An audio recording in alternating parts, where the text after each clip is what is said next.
So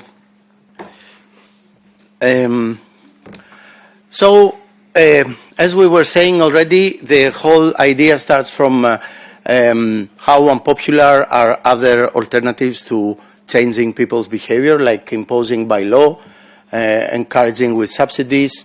Actually, this is quite popular, but people think of it as an ex post price to something they already do, so it's not such a guarantee that it changes any behavior. Taxes are very, very unpopular, and it goes punishing with fines. Anyway, so nudges is a nicer way to try to make people change behavior without any of this, but this doesn't mean that they are not compatible and actually coexist and could be even complementary to other types of policies.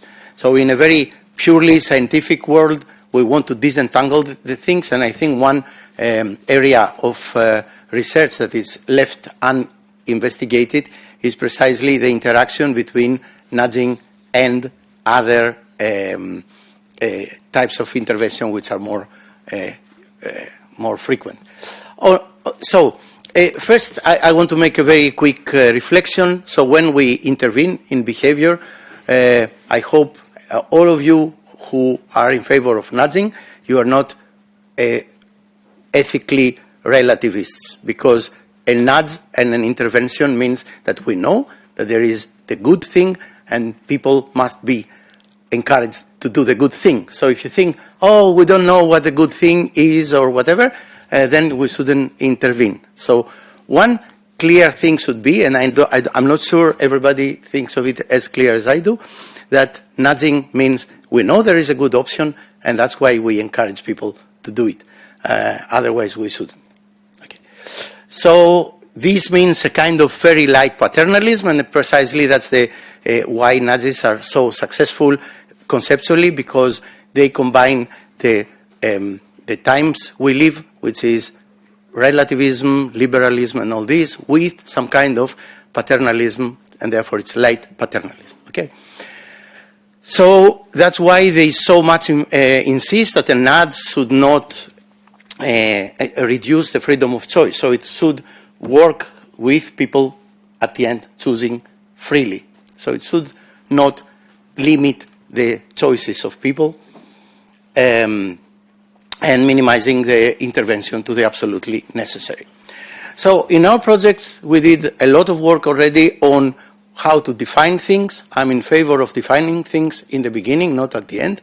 And so we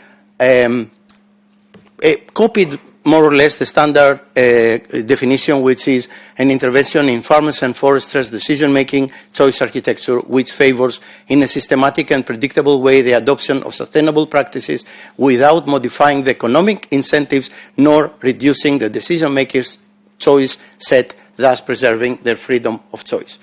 And in this project, we went a little bit further to define some things that we saw already. They are in the other project as well, like one is efficacy, if it works. Efficiency is, so all this is taken from economic nomenclature, economics jargon.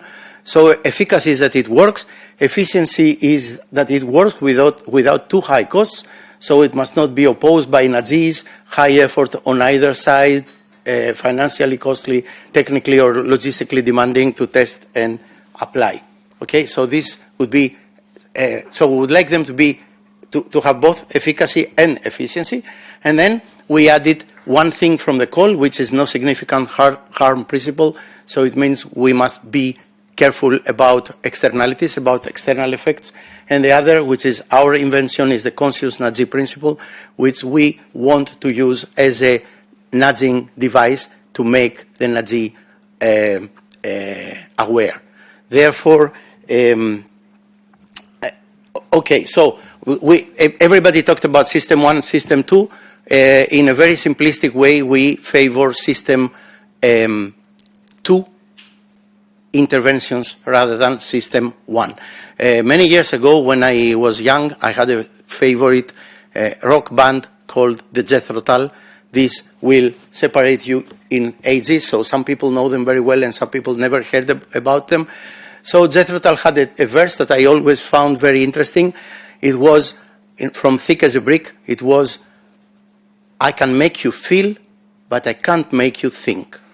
And I was a blues guy, and I thought, oh, feelings are so important. Why that? No. And now, after many years, I know that we can make people feel, but it's very difficult to make them think. And we would like our nudges to make people think, therefore, clearly heading and aiming at system 2. So the conscious nudge principle makes the person not only aware, not only a co-creator, but also someone who engages in the message, thinking that this is a message that can change behavior. First, his own. Second, it can be a weapon in his advice to the others. Okay? So this is, I think, something that we would like to do. We would like to avoid sludges, so bad nudges. These are manipulative. They have... so actually, there are quite a lot system 1. So they are manipulative. They find ways to make people do things unconsciously and even not necessarily voluntarily. Okay? And then the purposes also are bad, but this here doesn't work that if the purpose is good, then the nudge is good. No, it has, this is what we learn from behavioral economics. I will tell you one thing we know from behavioral economics is people don't only care about results, they also care about processes. So it's like in the Bible. It's not if you do good things, you are a good Christian. No, you have to do them in the name of good.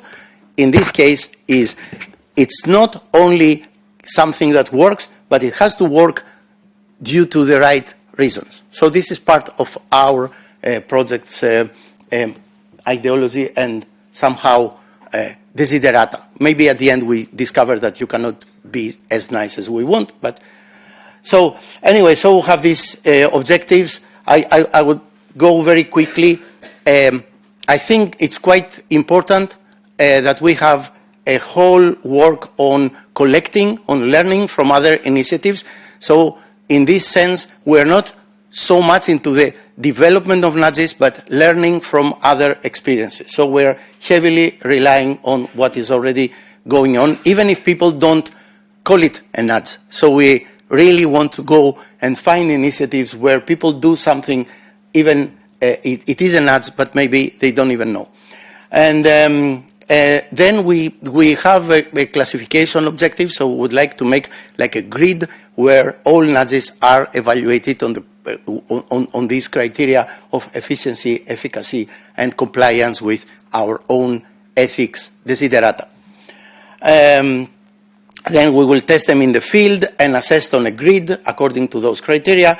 Then successful nudges will be enriched by innovative nudges concerning information that we will create learning from the supply chain. So we go to the consumers and we learn, oh, consumers like this kind of product.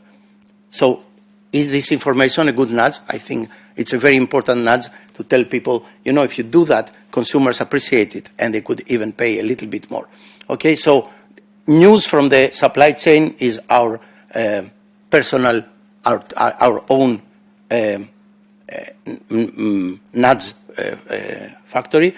And then we have something which we think is going to be the most important output of the project, what we call iNUDGE Academy, which is where we're going to leave all the wisdom that we're going to generate with clear guidance for applications, and we will try to live up to it in the future after the project is finished, and we will find ways to make it live beyond the project.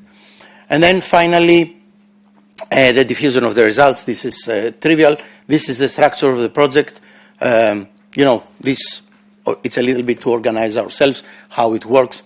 Don't worry too much about it. These are the work packages. And this is the map of our partners, classified according to their engagement in forestry and agriculture. I have to confess something. It's maybe obvious, but it was quite important in the development of the project.